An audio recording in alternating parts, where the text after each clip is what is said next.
Memasuki saat-saat krusial masa kampanye pemilu 2019, Partai Nasdem Bali melakukan evaluasi dalam forum rapat koordinasi pengurus dan caleg Partai Nasdem se-Bali.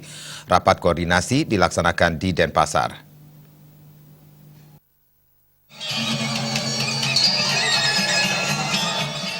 Rapat koordinasi pengurus dan caleg Partai Nasdem se-Bali dihadiri pengurus DPW Partai Nasdem Provinsi Bali dan DPD Partai Nasdem Kabupaten Kota se-Bali serta para calon anggota legislatif dari semua tingkatan di seluruh Bali.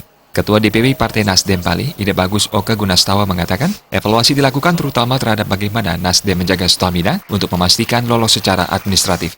Hal ini dinilai sangat penting mengingat beberapa partai politik harus gigit jari karena tidak lolos secara administrasi, baik di tingkat provinsi maupun kabupaten dan kota.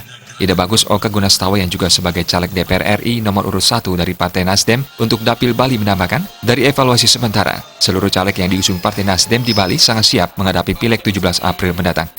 Bukan itu saja, memasuki etapa akhir kampanye ini, Partai Nasdem Bali bahkan membuka harapan meloloskan 3 kursi ke DPR RI.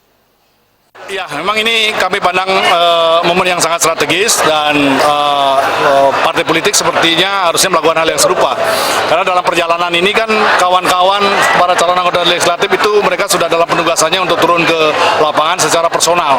Maka hari ini menjadi satu momen evaluasi dan utamanya dalam terkait dengan bagaimana kami menjaga stamina untuk bisa tetap sebagai partai yang dipastikan lolos secara administratif. Karena ini sangat penting, di mana ada banyak partai yang tidak lolos secara nasional dan juga di beberapa provinsi, bahkan hanya tersisa 5 partai termasuk Nasdem.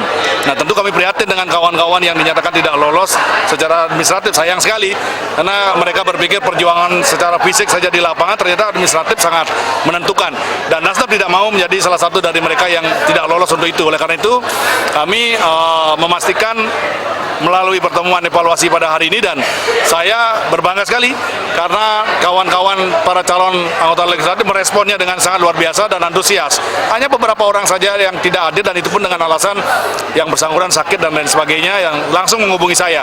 Hari ini kami pastikan hampir 99% para caleg hadir dan itu artinya caleg-caleg Nasdem memang serius dalam menghadapi perhelatan Pileg 2019 ini. Mungkin ada perbaikan target atau seperti apa mungkin target di hari-hari terakhir? Dengan melihat antusiasme dari para calon anggota legislatif dan kesiapan mereka memasuki etape terakhir ini, kami optimis ada perubahan komposisi yang terjadi hampir di semua dapil. Dan kami berharap ini juga berimplikasi kepada DPR RI yang tentu nantinya harapan kita setidak-tidaknya bisa kita meloloskan 2 kursi bahkan lebih mungkin menjadi 3 kursi.